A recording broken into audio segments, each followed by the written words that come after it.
Hello and welcome to the Sharp Fit for Life podcast. The Fit for Business and Life podcast was brought to you in partnership with Sharp Fit for Life and the Business Buddy Network, improving the performance and transforming busy, overweight professionals, business owners and consultants along with their teams to become more fitter, happier, more confident. The Fit for Business and Life podcast is all about sharing passion, knowledge and expertise around business and personal performance. From our hosts, myself, Martin Sharp, a 30-year change maker in businesses large and small, and Dominic Furness, an amazing world traveller and life enthusiast, plus special guests sharing their know-how, experience in making changes in business and in themselves, featuring inspirational stories, insights, tips, and practical knowledge, bringing more healthier, happier, and higher achievement to your world. Why not follow this podcast? We are live on Spotify, Apple Podcasts, and Amazon Music. If you are watching this on YouTube, please hit that subscribe button and drop us a like. And if you feel like it, a comment. We very much appreciate all your support.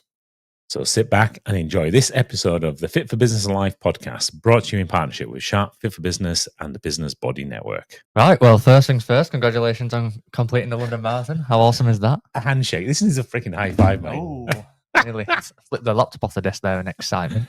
Oh my God, what a day.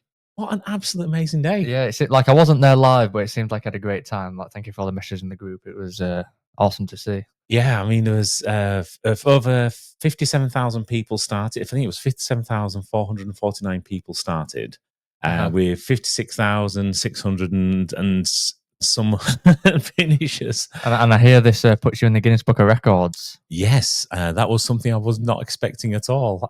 So yeah, we got a message back through saying we are now Guinness World Record holders as well. So along with completing my first marathon, getting up my own first personal best, I'm now a Guinness World Record holder. That just keeps getting better, and that medal that you're wearing around your neck. Yeah, and this weighs some hefty amount. I mean, it looks absolutely amazing. The guys have done a fabulous job. It's very inclusive. So we've got We Finish Together. We've got the Braille there for those people who read Braille, and on the back of the medal, you've got a list of all the locations effectively that you run through. So let's go from the start. You start at you said it. Yeah. So for the audio listeners, it's a gold medal with like engraved on the back all the key spots of London, right, that you'll be running through, and then on the front has the Braille and an engraved, because 45th year anniversary, so an engraved 45.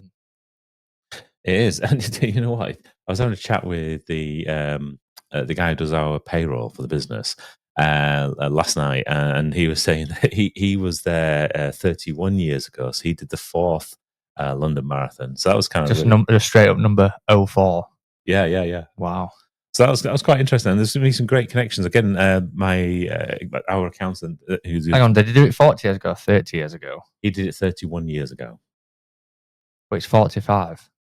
Add 4 is 35, not 45. Oh, I can't do math then last night. He ran one of them. Yeah, I did one 31 years ago. He did it 31 years ago. So number 14. 14. Yep, that makes more sense. Go on, let's go with that one. Yeah, as you can say, I'm still a little tired. I'm still a little bit recovering, definitely. Understandable, but you went on a recovery run, and how was that? Just quickly before we get into that, we want to know about the marathon, but how was the recovery run?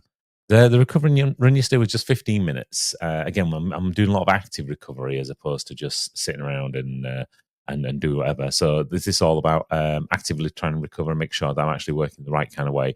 So a 15-minute run yesterday.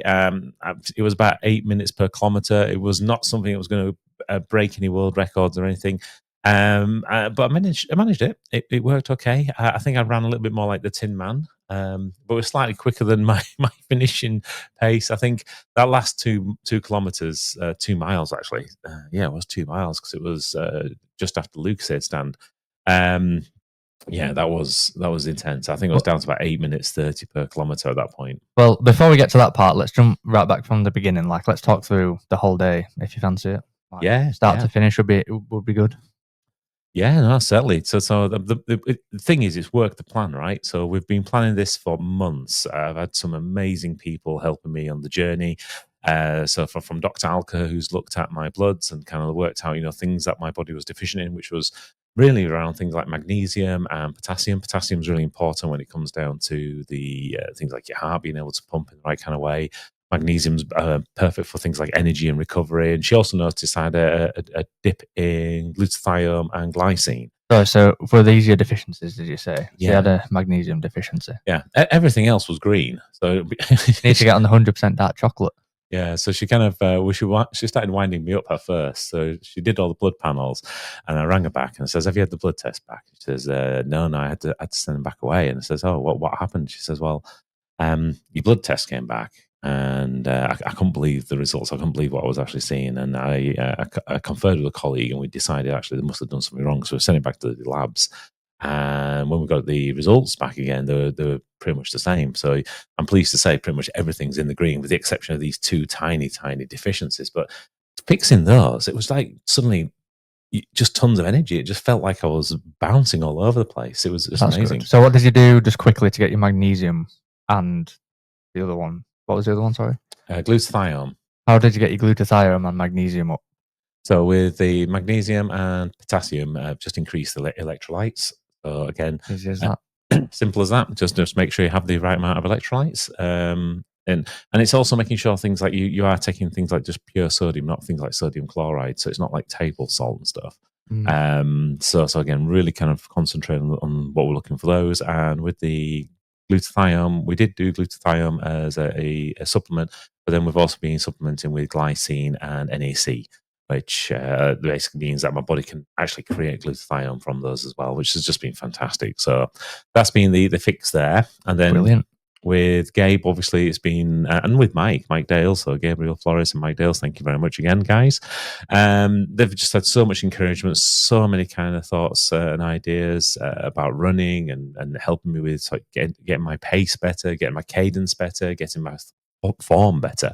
But then also those little bits of advice that no one really tells you about. So for example, with the chafing and stuff, I made a note on the post where that underarm chafing is a thing, and I'd not have it before because I've been using it just normal t-shirt style tops before, and then the Teenage Cancer Trust sent me a running vest, and with it being so hot, I thought I'm not going to put two layers on, so I just went with the running vest only, and yes, ended up with underarm chafing. That does hurt, by the way. Not a good idea. I would not recommend it for anybody.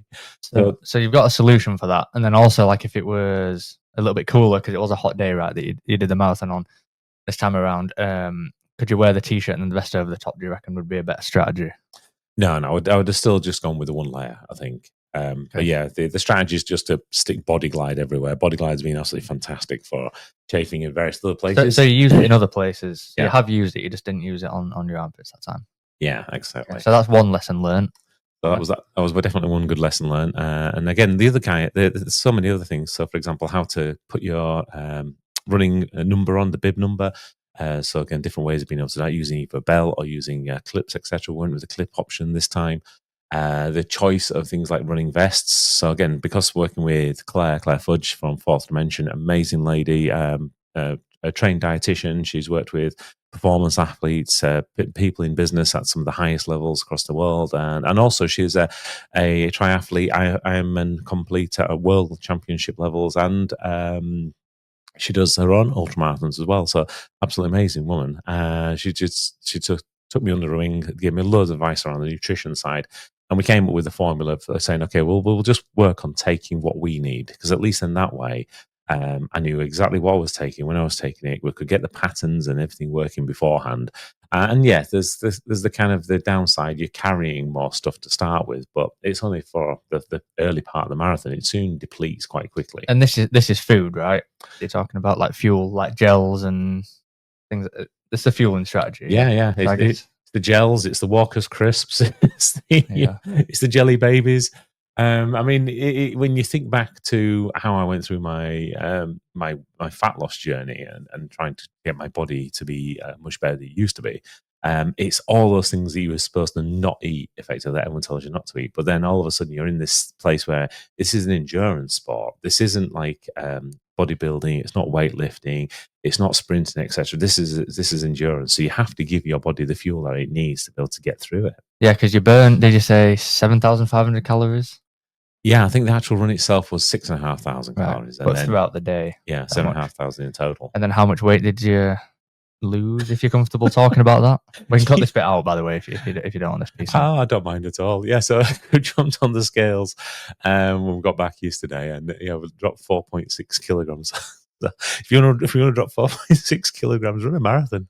Oh my god! Might not be the recommended strategy, but no, it was a byproduct. Definitely not the recommended strategy, but yeah, definitely a byproduct. But again, it shows because one of the things that Claire's been on, I mean, she keeps sending me notes and stuff, is just making sure I am eating well, making sure I am getting the fuel back in, because it's easy not to. So when it was the day of the marathon, I had like 1,500 calories in gels. I had the jelly babies. I had the good bananas, the hot cross buns, the porridge and whey in the morning, like I always do. So in total, I had about 4,500 calories, plus a beautiful sourdough pizza from Francomanca in Covent Garden, free of charge. Well, actually, it was supposed to be free of charge. However, we forgot to ask for it, because when you've passed the London Marathon, you've got your medal, you can go in there and get a free pizza. So I was meeting up with a few friends, and one of the friends of mine, Paul Campbell, he paid for the entire meal. So thank you very much, Paul. It was very much appreciated. And didn't realise that I was supposed to get mine for free. But we spoke to the manager, and the manager of Francomanca actually passed it forward. He paid it forward to the next couple that came through without a medal. Legendary. So yeah, that was lovely. It was lovely to actually pass forwards that benefit and see a smile on somebody else's face as well. I mean, it was a sea of smiles all day. Yeah, that's cracking. Well, that kind of leads me on. I wanted to ask about, like, this to start the race or throughout the race. Like, how was the atmosphere? Oh, crumbs! The atmosphere is unreal. It really is. I mean, you've got the when at the beginning, it was really very quiet, very subdued. You've got the volunteers that are there, kind of herding and shepherding people, and they do it with such kindness and compassion, but yet they're really efficient and effective in doing what they're doing. So you don't feel like you're being like pushed in any kind of direction. It's just nice and gently kind of moved in the right kind of direction and stuff, and nothing's too much of a trouble for you. You can ask any questions and they'll answer them and they'll get things sorted out for you. But other than that, they've got like 50 or 1,000 people there when it was at its peak, and everyone's in their own head. They're doing their own thing. They're doing their own mental preparations. There's a couple of pockets where you've got people kind of chatting together, but not that many. A lot of them are people on their own. Those runners that are just like at the point of where they're going to go forward. So it's all that kind of preparation. So it felt a little weird. So it was like being at a rock concert without the music and no dancing. Right, yeah, like the atmosphere is there, but that's cool. Yeah, so that was an interesting part of it, and I got there really early because you got loads of issues with travel, etc. And there's loads of warnings saying, make sure you be there in time. In fact, my brother-in-law, he was going down to do the marathon as well, and he struggled. He literally, I think it took him about 2 hours just to cross London. Oh my gosh. Whereas for myself, we stayed at our friends in South London, so thank you very much, Ruth, which meant it was just 2 small train journeys in, and that was quite nice. And on the first train journey, we got to Waterloo, and it was just a swap over there into the next train. A few people on that train said, "Oh, well done," and enjoy the day, kind of thing. I'd actually taken a loo roll with me, which because it's one of the things when we did the Meet the Experts day in January, they said bring a loo roll with you. Sometimes they run out of toilet paper. Plus, it's nice then to give to other people. So here I am. It's like a festival vibe, that. Yeah, so here I am on the first train carrying a blinking loo roll. So you didn't even. Oh yeah, you wouldn't have a bag with you. Oh no, I was going really lean. I didn't want to use the bags in the transport. So one person says, "You're going prepared." I says, "Are you actually going to run around with the entire toilet roll?" I said, "No, that's not the plan." Because I explained what it was about. And then on the second train, we got it on Waterloo East, and then the next station along, everybody cut on. It was like the entire world got to that station. I mean, the platform must be 4, 5, 6 people deep, probably, and they rammed everybody onto the train. So I quickly squeezed myself onto a spot and got chatting with 3 people from America, so from Vermont and from California, and one from Texas as well. Actually, from the panhandle bit of Texas where Gabe's from, so that was quite cool. Yeah, they knew about it and said, he did tell me the place. Oh, crumbs, I forgot. Anyway, we got chatting about that, and the two of them were doing the runs, and the one that wasn't was supporting. She was the one that was apparently a really big run. She's done loads of marathons and things. That's awesome. So that was really nice having that kind of conversations with them and hearing about what they wanted to do. And then there was also two Koreans there. They were having a good laugh with us, and we were just having a bit of a chat and a vibe about why each one of us was running the marathons. And it's interesting just to hear people do it for fun. The one lady, the lady from Vermont. She was saying that she was doing it because she hadn't done a run for like 20 years, so she wanted to challenge herself to get this far and be able to do it. And it's kind of, that was the other thing, when you're amongst the runners, you suddenly realise there's runners from everywhere, every single place, every single background, every single body type. And probably with a lot of different motives as well. Yeah, so it's really inclusive. And I know the London Marathon, they'd said during the Meet the Experts thing that they get 98% of people that start the marathon finish, which means on average that's roughly something like 500 to 1,000 people. And I think on this one it was about the same. I think about 750 people didn't finish the marathon. So it's a really powerful and inclusive sport. Yeah. Speaking of like inclusive, I suppose, like you were running on behalf of the Teenage Cancer Trust to raise money for them, which there'll be a link in the description because you've got 2 more marathons to go. But I'm curious to know, did you like start in a group with other members of people who are running on behalf of the Teenage Cancer Trust, or do you just kind of like wear the bib and you're sort of with your own group who you travel with or yourself? So no, I wasn't with a group of Teenage Cancer Trust people at the beginning. So you kind of just you're in a giant pen, really. Yeah. And the chance of finding people there is quite slim. And then obviously there's different waves, like 20 waves of people going through it. Does that mean they set off at different times? Yeah. So if we did the math very quickly, I mean, got 57,000 people starting 20 waves. That's going to be a lot of people. That was some good mental maths right there. It's like a good few thousand people per wave effectively going through, and you feel it. So it is a case of everyone's really it's probably like 3,000. Yeah, everyone's considerate, and it just works. But your chance of spotting people. So I was looking out for Mark, my accountant, who was there running. He did 3 hours 58 minutes, I think, said, and I was well done, Mark. Yeah, I was looking for Ronnie as well. He did just under 7 hours. So again, I was looking out for him. My brother-in-law, and again, you've got no chance. No, but speaking of spotting people, what were some of the coolest characters, I suppose, that you saw? Because that is a big thing about London Marathon. Like a lot of people go in fancy dress. I saw some people like running as like a big giant like coffee mug who apparently like fell out a little bit halfway through, but it seems like they made it. And I've seen a lot of selfies of you on social media with some crazy characters. So what are some of your favourites we could tell the audience? Oh, crumbs. I won't say favourites, but I kind of thought, well, I'm going to run this. I'm going to enjoy it. My 2 objectives of this was to finish it and to enjoy it. That's it. Everything else, it didn't matter about. I wasn't going for a time because, again, like you said, I've got 2 more marathons to do. So injury and recovery are the biggest things I've got to worry about. So that's what I set out for. So I thought, well, actually, I'm just going to take lots of little video snips. So I'll compile a little montage of what it's like to actually run the marathon. And actually just try and get some selfies with people. So I tried to get as many selfies as I could with other Teenage Cancer Trust runners. I think I managed to meet up with 17 of them on the run. Good going. Yeah, and again, it was lovely just speaking with them. Some of them right at the beginning, they were very fresh and bouncy, etc. And you can tell by the time we got to the end, it was getting less fresh. And some people are really putting themselves through it. One guy. He went through it, got a groin injury, and he's still determined to finish it. He wanted to make sure that worked, so he was going really slow just to get there. There was one guy who got to London to Tower Bridge, and he literally felt that he just couldn't go any further. So we had a good chat and just talked about you've done the training, you've done the hard yards, you've got yourself to this point. So come on, you can do it. And just that little bit of motivation got him over the line and made him go that little bit further. So do you know if this person finished? Yeah, finished. Yeah, he did. Oh, that's amazing. And there's a last Gabby which we passed. I mean, I was dead. I was feeling like I was absolutely hanging as we went through the tunnel coming towards Embankment. And I just kept running. I just had to just keep my feet moving, and you could see she was going through exactly the same thing. So I just, how's it going? And she says it's not good. I says, I know that feeling. I said, just keep thinking of the massage. It's not that far away. And she says, yeah, that's a good idea. Yeah, that's good. So how would you say your feelings change from like being on the start line to perhaps in the middle and the end? Like a bit like the plot of the story, really. Like were you starting nervous, or were you excited, or a combination, or were you just like, I don't want to do this kind of thing? Like what was going through your head at the start?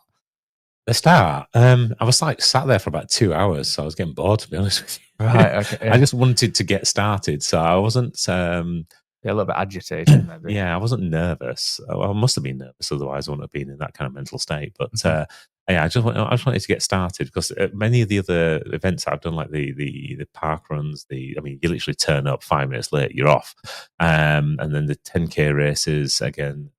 Those are fairly quick to start. You might take half an hour or so, but you're there, you're done. And same when we did the 10 miler for the Yorkshire Marathon event in October last year. So most of them are fairly quick from arriving to actually getting going. But this one, it was I was there for about 2 hours, and you feel like you can't just get your eager, momentum. Yeah, I so I was kind of eager to get going. And then as we kind of got to the start line, you've got the commentators like blaring the music going, and we've got he's doing his motivational thing as he's doing that.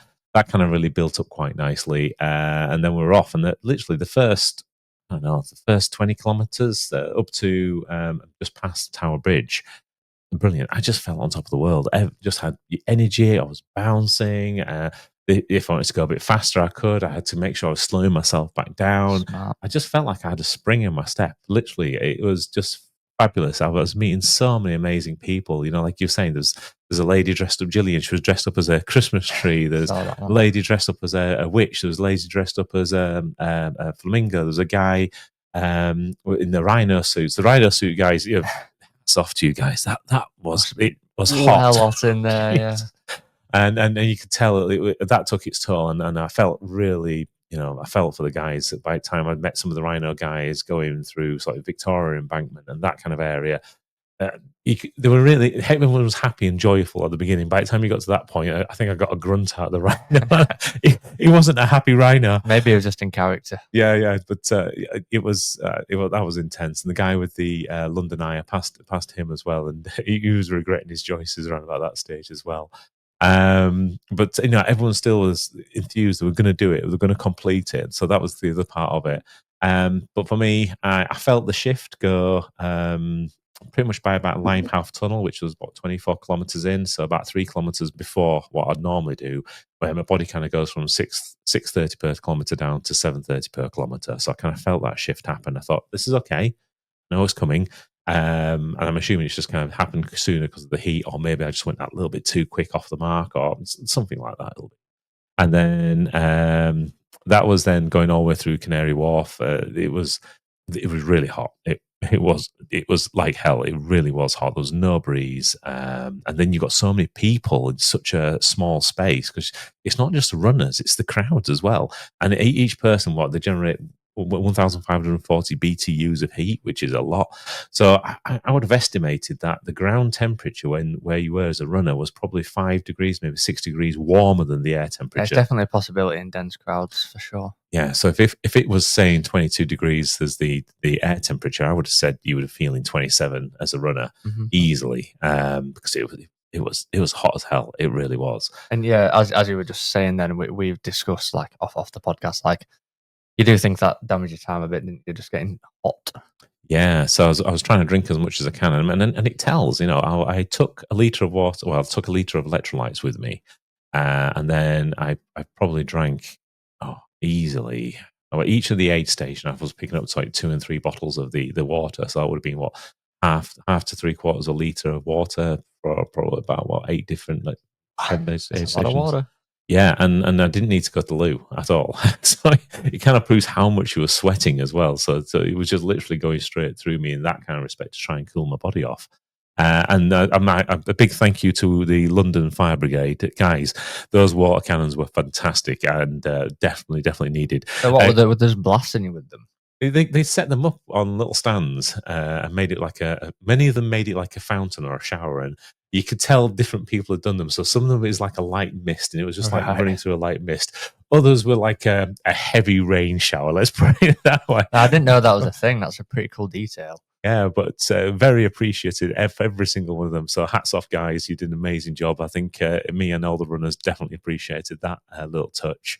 And same for all the 7,000 volunteers that were there. You really do make it. It's the little things. The smiles, the handing things out, the making sure we're okay. That little word as we're going along, just absolutely fantastic. That cheering on, and then the 800,000 plus spectators. I think the estimated were That's there. crazy. Yeah, that's immense across the 26.2 miles. And you feel it because in some parts you've got maybe 2 or 3 people, but not huge crowds. Others, it's like a massive parties kind of going on, and you'd have choirs. You've got there's people with sort of steel drums. There's one lady on her own in the middle of the road with a steel drum, and it was just beautiful to hear. She was kind of going for it. There was a guy with a trumpet that was kind of playing. What else was there? Oh, the taiko drums. So there's some taiko drums kind of going underneath an underpass. Oh, real deep kind of drums. You really feel it in your guts, and it's kind of real guttural kind of feeling to it. So as you went through and under that underpass, and they was like banging those drums like mad, it just kind of resonated all the way through your body. It was just such a beautiful feeling. So it's much more than just a run. It's got like this whole sort of like orchestra behind it. Yeah, definitely. I mean, you've got the footfall of everyone's feet to start off with, and you've got the whistles and the screams and the shout outs from everybody at the side, and you've got all the music that's kind of playing. You've got DJs doing things. You've got the sounds of people, even just the rhythmic sounds of people as they're going past the Buxton water stations, which would have been water's getting passed out down there. Keep running, guys. Then you get to it's like, do you want a water? Do you want a water? Do you want a water? So it has its own kind of rhythm to it. And did you find all this sensory? I'm not going to call it sensory overload because that's a bit more of a negative connotation. But did you find all these extra sensors and things going on affected you running, like how you got into the zone and things like that, or was it actually like? Did you find it?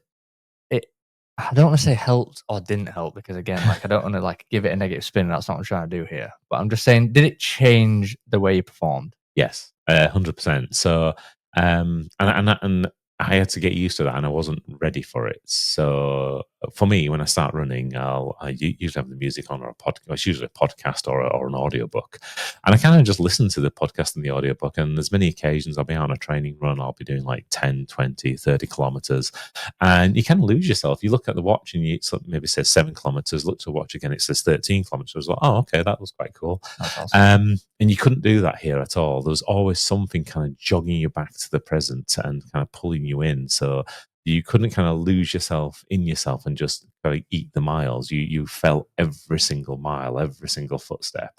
And like you say, I don't think it's a negative or a positive because it's probably a bit of both. It's negative because you can't just get into that zone where you're kind of focused.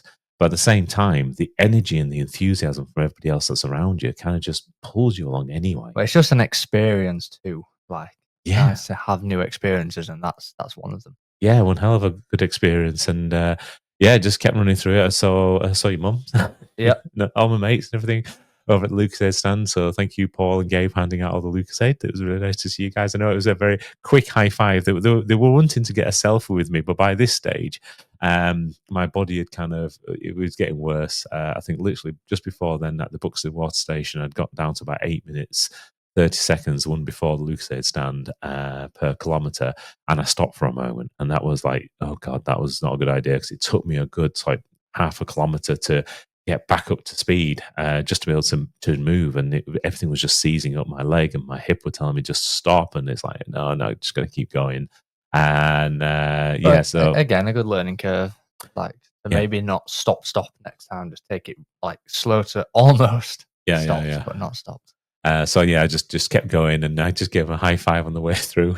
And I looked back at the videos that I got because I got video footage of them, and it's literally like I've gone zoom. Well, in the zone. Yeah, definitely. But no, it was a really, really lovely event. But that coming out the tunnel onto the embankment, the Teenage Cancer Trust people, they were waving and hollering like mad. So thank you very much for the support there. And then coming down over towards Buckingham Palace, I really was tired, and it took me all my effort. But then that last bit from like Buckingham Palace to Pall Mall, everything just came back together. It was, and I don't know where I got the extra bit of energy from. but it just kind of came in, and I just ran down there, was phoning, videoing it, so I wanted to get that final run up to the finish line, and I just did the same as what I did on the 10K and the 10 milers, etc. I just leaped for joy over that finishing line. And it felt like I was like 10 feet high. I felt like, I could have been a basketball player. And then looked to the video footage from the BBC iPlayer, and I think I managed to just get maybe about a foot off the ground. Well, that's not too bad. Yeah, because I've heard this story a few times now, but not actually seen the footage yet. So I'll look forward to seeing that. Yeah, so that was good, and then from there they gave you the medal on the way out, got the photographs and things. It was a gentle kind of walk down to get things like there's a protein being given, some Lucozade was being given, so we had those. And then I was heading over to Prince Philip's house, where Teenage Cancer Trust put on an amazing little after run event. You got a little bit of food. It was like a pasta bolagnese. So thank you very much, chef. I really appreciate that. It was spot on. And some drinks of tea, etc. Tea was definitely necessary. And then beautiful massage. It was a student called Lewis from Christchurch University. Like Christchurch in New Zealand? No, in I'm going to say Canterbury. Oh, right. Okay, that was a bit of a dough moment. Yeah. So yeah, he's doing a sports and physio kind of degree at university as his first year. So big shout out to you. You did an absolute sterling job on my legs, and gets him half of his points that I needed for this year, effectively, for his experience. So it was great to hear that kind of support being given back to the community as well from Teenage Cancer Trust. So they really did do a hell of a lot for people. And that is brilliant. Yeah, and it was really, really, really appreciative. So Harriet, Grace, Elizabeth, etc. from the team, thank you very much for being in touch. Thank you very much for herding us and helping us and encouraging us all the way through it. It was really, really appreciated. Well, and just real fast, we spoke about this privately, and I've heard you speak about it on your radio interview as well. But yeah, did you feel proud of yourself at the end? I'm going to drill you with that question again. Yeah, it's an interesting one. I don't. When I did it, I didn't feel proud or anything. It wasn't something that I registered. It was like I enjoyed it. It was great to be there and things. And you asked me that question. Did I feel proud for have done it? And it's not something that I ever really kind of think or feel about. But I do ask. I'm really proud of you, of the things that you do. I'm really proud of other people and things that they do, and seeing that kind of achievement and that kind of effort. But it's interesting that I don't ever apply that same. So you don't really have that self-reflection. No, not in that kind of same way. I mean, I should be. I mean, at the end of the day, it's a hell of a thing to have done. Yeah, well, since our conversations, like me asking and the people at the BBC Radio York asking, and now it's like all the whirlwind of like emotions has died down. Like, and emotions might not be the right word, but you know what I mean. Like, have you had that self-reflection yet? I think my reflection at the moment is I'm still in it. So I've got 2 more marathons to go. Yeah, that's a very good point. You don't want to drop your guard just yet. No. So my concentration at the moment is purely on recovery. It's around doing the active recovery, keeping moving, keep doing the short runs, keep doing my yoga, etc. My yoga is effectively one of the key things I think that's really helped keep my muscles nice and supple. Because along with doing the weight training, that's given me what a word. Yeah, supple, great word. Yeah, even Lewis, for example, he was really surprised at how much my calves hadn't tightened up, or my quads. He says they're really loose. It says considering you've just done 26.2 miles. Sorry.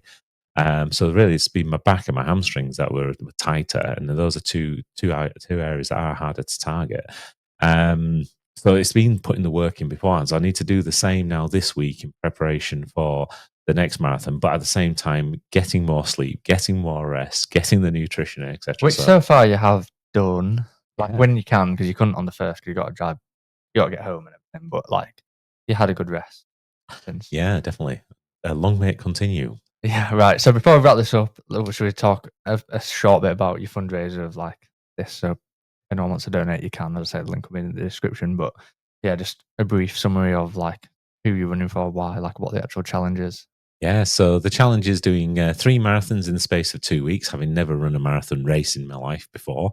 I can no longer say that because I've actually run a marathon race in my life. Well done. So high five again. High five. So that means I've got a personal best. Awesome. Only because I've done one. But which is cool, and that's the challenge. The reason why I'm with Teenage Cancer Trust is they do an amazing job with all teenagers. In our family, we've had lots of different people have cancer. 3 people that kind of spring to mind very instantly. My uncle who died of pancreatic cancer, who's my father's twin brother. My father had thyroid cancer. He's just being cleared for bowel cancer. He's had his thyroid out. And he's still with us, which is good. But my cousin's daughter, she got Hodgkin's lymphoma at the age of 14, which was quite devastating. Teenage Cancer Trust and the LGI did an amazing job. She had a reprieve, which was great, but unfortunately, she didn't survive more than 5 years. And Teenage Cancer Trust were there with everybody throughout. So it's been great to be able to give that a little bit back to them, and continue the work that they're continuing to do. Yeah, amazing. And then you've just done the London Marathon, which is 1 of 3, and then you've got Milton Keynes next weekend. So yeah, this will come out on Wednesday, so then the Sunday. And then you've also got Leeds the weekend after. Yeah, so Milton Keynes on the 5th Of May. That's the bank holiday Monday. So it's a relatively flat run by the look of it. So I'm looking forward to that one. And then we've got Leeds the following weekend, which is on the Sunday the 11th. That's not as flat. So it's got like a 7-mile decline and a 7-mile incline. I'm not looking forward to that. It's going to be a tough one, but you'll get it done. So yeah. If you want to donate, the link, as I say, will be in the description. And yeah, like, I'm sure your training will pay off and you'll absolutely smash out the park. Yeah, I mean, you've got to set these big hairy goals in life and then just run after them. You know, it's a simple thing. If you don't have a goal in life, then you're going to end up anywhere. You're not going to end up necessarily at the place you want to do. And it's amazing how much you can misjudge, how you overestimate what you can do in the short term, but you actually underestimate what you can achieve in the long term. This has been like a year in the making, 14 months in the making. And it's amazing what you can change in a year. And that is true, because I was saying that about my gym stuff too. I was like, I'm not making a difference now, but like when I ask myself this question in a year, it will be worth it. And now it's been 6 months. It's like already worth it. So God, your body has massively changed. Oh yeah. It's coming. It's coming. Yeah, cool. So that's the last thing for us to say, really, is thank you everyone for listening, and thank you everybody for your support and your encouragement over the months and weeks, etc., and days leading up to the London Marathon. Please continue to support. That'd be absolutely fantastic. The support has been incredible to see on across the social stuff. So thank you very much for taking the time to listen to this episode of the Fit for Business and Life podcast. The Fit for Business and Life podcast is brought to you in partnership with Sharp Fit for Life and the Business Buddy Network, helping busy professionals and their teams become even more happier, healthier, and higher achieving in business and in life. If you'd like to join us as a guest or get in touch to know more about what we've been talking about today, then we'd love to hear from you. Simply email us at hello@sharpfitforlife.com. Once again, thank you for listening to this Fit for Life and Fit for Business and Life podcast, brought to you in association with Sharp Fit for Life and the Business Buddy Network. They're produced and presented by Wax Tie Limited. Copyright is applied. Amazing. We'll see you after Milton Keynes. Bye-bye for now.